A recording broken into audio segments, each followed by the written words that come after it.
I was in the midst of getting ready to attend my beloved mother-in-law's funeral when my phone rang unexpectedly.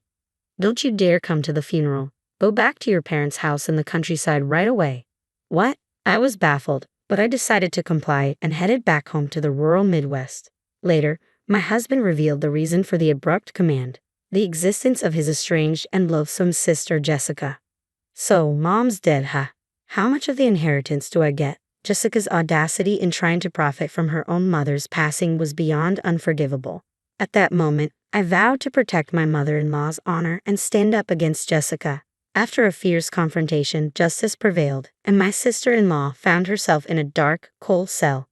My name is Kristen, a typical housewife. I'm married to Charles, a company employee, and we lead a blissfully happy life together. I've heard that many women struggle with their relationships with their husbands' families after marriage, especially between a daughter-in-law and her mother-in-law, where there are often rumors of covert and brutal conflicts. I too had such a gloomy perception. However, fortunately, I've been able to lead a worry-free marital life in that regard. Yes, I had a great relationship with my husband's mother, Charlotte. For instance, "Kristen, what do you think of this cardigan? I knitted it thinking it might suit you." "For me? Thank you. It's adorable, and your knitting is really impressive." "I'm glad you like it. The wind is getting chilly, so be careful not to catch a cold." "Absolutely. Hey, if it's all right with you, could you teach me how to knit sometime?" It was just like that. Charlotte's smile was always filled with warmth and kindness. I owed her so much. She had even helped us financially at times. I loved my gentle mother-in-law and considered her like a second mother. But then, Kristen, Mom passed away in the hospital. I received the news of Charlotte's death just the other day. I was shocked by her passing, and for a while, I could hardly eat anything. But I guess that's reality, and I have to accept it. Come to think of it, Charlotte had been diagnosed with terminal cancer a few years ago and had been undergoing chemotherapy treatments ever since. It must have been a really tough fight. Whenever I visited her, Charlotte always greeted me with a smile. Surely she was doing her best not to worry us. I couldn't stand around just crying for her. I decided to send her off with a smile. With that in mind, I was getting ready to attend my mother-in-law's funeral, which was to be held at my husband's family home.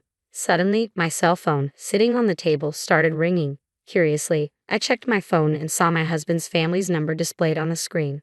My husband had gone ahead to prepare for the ceremony. Maybe he'd forgotten something. I casually picked up the phone and put it to my ear. "However, Kristen, don't come to the funeral. Go back to your parents' house in the countryside right away." My husband's frantic voice echoed from the phone. "Wait, what? You want me to go back to my parents' house? Why are you in such a panic?" "Sorry, we had a bit of a problem at the venue. I'll explain everything once we meet up." Naturally, I was confused by my husband's words. What on earth was he talking about when he said problem? And I'd never seen him so flustered before. "All right, calm down. I'll do as you said and head to my parents' house. Take a cab. I'll be right there. Bye." With that, he hung up. Truth be told, my mind was filled with question marks. But if Charles said so, there must have been a good reason. So I changed my plans to go from my husband's family home to my parents' house under significant pressure. "Kristen, what's going on? Today's Charlotte's funeral, isn't it?" "Well, come in first. We'll talk inside." When I explained the situation, they were just as puzzled as I was a moment ago. However, without my husband's arrival, there was no way to elaborate. We nervously waited for my husband to arrive. About an hour later, my husband burst into the house. "Kristen, are you okay?" "I'm fine, but what happened to your hand?" I asked, noticing my husband's hand was wrapped in a bandage. He touched his injured hand, his expression painfully conflicted. Then he started to explain what had happened at his parents' house. "Actually, I have a sister 3 years older than me named Jessica. She was always a problem child, causing trouble for the family from a young age. She's had more run-ins with the police than I can count. Our mother, Charlotte, never gave up on her. She constantly apologized to everyone Jessica wronged and even took responsibility for the debts Jessica created. Mom, I'll definitely pay it back, okay? Please. Charlotte believed her daughter's words. But Jessica betrayed that promise and left home. Jessica was cut off from our family, and we had no contact with her until today. Then, on the day of our mother's funeral, Jessica showed up at our parents' house. After all this time, one might think she would have changed. But the first thing she said was, "So Mom's dead, huh? How much of the inheritance do I get?" Of course, I was furious with her attitude. Was that really the first thing to say after our mother's death? I angrily told her she was disinherited a long time ago. To Charlotte, her daughter was no longer Jessica but you, Kristen. What? Kristen, who's that woman? It's ridiculous if she can inherit and the real daughter can't. Jessica's face turned red with rage upon hearing the truth. She snatched my husband's phone and stormed out of the house, hurling hostile words at us. Apparently, the injury to my husband's hand was from her biting him during the altercation. I remotely locked the phone immediately, but it seemed she might have discovered our house location and my identity from the contact list and photos. Oh my, I can't believe my ears. I was speechless after hearing my husband's story. I was shocked to learn for the first time that Charlotte had a daughter and even more stunned that she was such a terrible person. I'm sorry for hiding this about my sister. It's a family issue, but now.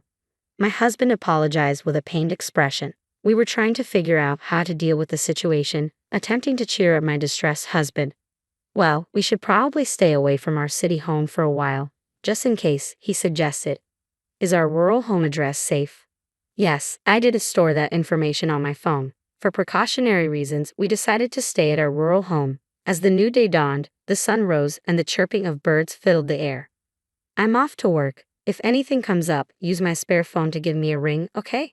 Have a good day. I watched my husband drive away, smiling as he left. Inside, though, I was a bundle of anxiety. What if my sister-in-law showed up? What if she attacked me? These worries haunted me constantly. Every time I closed my eyes, I saw Jessica's enraged face from our previous encounter. To my surprise, life at our rural home was calm. Days passed without incident, and the once overwhelming anxiety began to fade, leaving only a faint trace. I started to hope that this issue with my sister-in-law might just disappear. But then, everything changed. Excuse me, is the couple Charles and Kristen at home? A police officer from the local precinct arrived at our door that day. What's this about? I asked hesitantly, a sinking feeling growing in my chest. It turned out to be as bad as I feared. Our city home had been burglarized, and the police had just received a call about it. I contacted my husband immediately, and we rushed back to our city home together. When we arrived, the house was a mess. Every drawer was open as if a storm had swept through. Is there anything missing? The officer inquired. Well, let's see. We began to check the house under the officer's watchful eye. Our bank books and other valuables seemed safe for now, but a few $100s that should have been in our dresser were missing. By the way, during a neighborhood investigation, a suspicious woman was reported to have been seen around here several times over the past few days. Witnesses said she was shouting in front of our house, yelling things like, "Come out and pay me back, Charles." Could that be?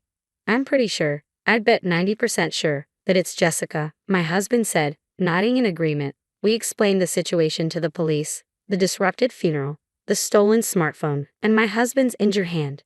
The police responded efficiently, likely because we had already reported the smartphone incident. Afterward, we had to provide a more detailed account at the police station and didn't return to our rural home until it started to get dark. The burglar was apprehended soon after. As we suspected, the culprit was Jessica, my sister-in-law.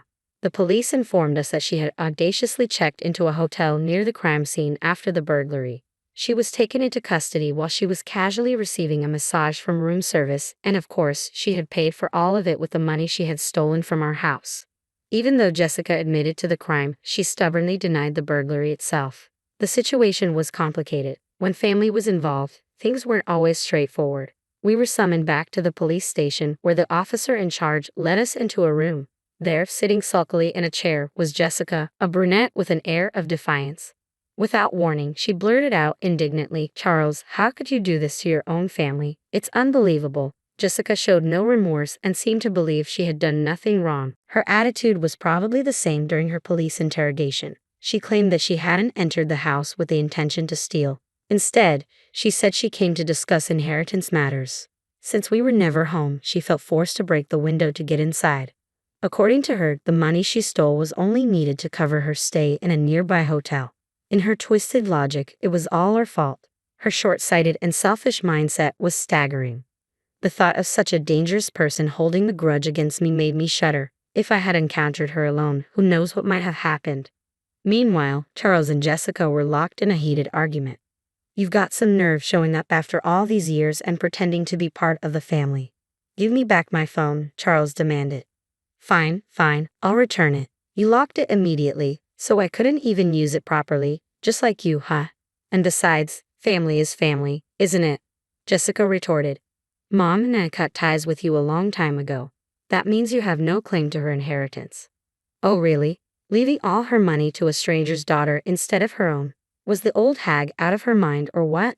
Please stop saying such disgraceful things, I shouted, unable to contain my anger. Jessica's disrespect towards Charlotte was unbearable. Jessica glared at me, clearly annoyed. You're that Kristen woman, right? The one who took the inheritance that was supposed to be mine. No, I didn't steal anything. What are you talking about? Jessica's intense stare was unnerving, and I found myself at a loss for words. Her gaze seemed to pierce right through me, and she began to laugh as if she had just won a victory. At that moment, the police officer sitting with us cleared his throat and intervened. Let's all calm down. It seems there's a lot going on here, so why don't you have a family discussion first? He must have perceived it as a family matter from our exchange. We can address the charges and other issues later, he said, trying to bring the situation under control. Later, we convened a formal discussion at our in-laws' home. In the carpeted living room, Charlotte's relatives were gathered around a large table. The atmosphere was thick with tension, and Jessica was the first to speak. If you give me my share of the inheritance, I'll overlook all the past offenses. You should be grateful for my generosity. Jessica's arrogance was as evident as ever. It was no surprise. After all, someone who hadn't changed in over a decade wasn't likely to change in just a few days. She repeatedly demanded, "Give me the inheritance. Drop the charges." Naturally, we had no intention of giving in to her demands. We've made it clear, you're disinherited, so you're not entitled to any of Mom's inheritance. Then why don't you just give me some money after you receive it? That absurd suggestion isn't going to happen, my husband said, his frustration evident. I tried to calm him and then turned to Jessica, striving to stay composed.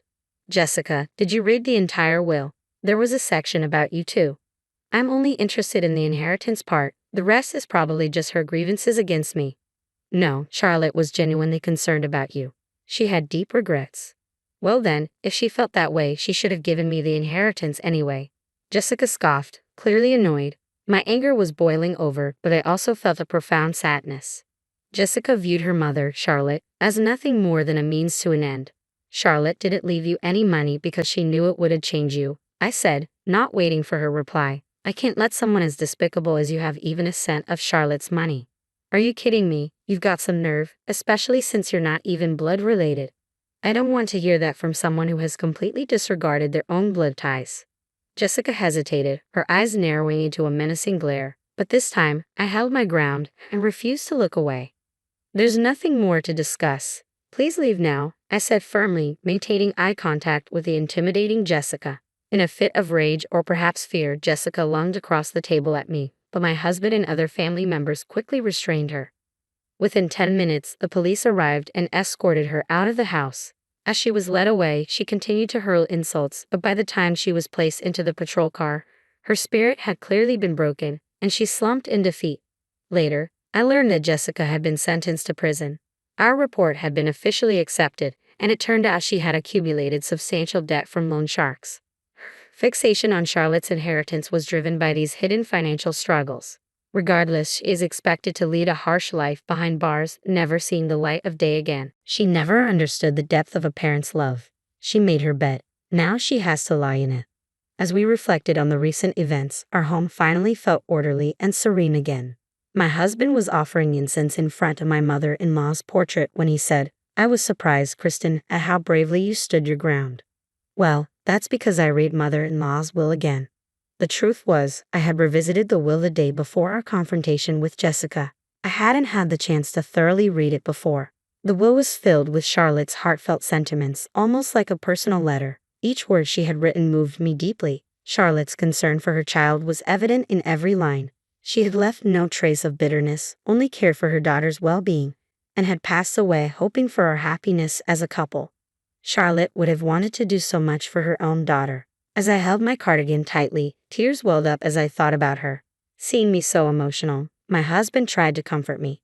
"Kristen, would you knit something for me too?"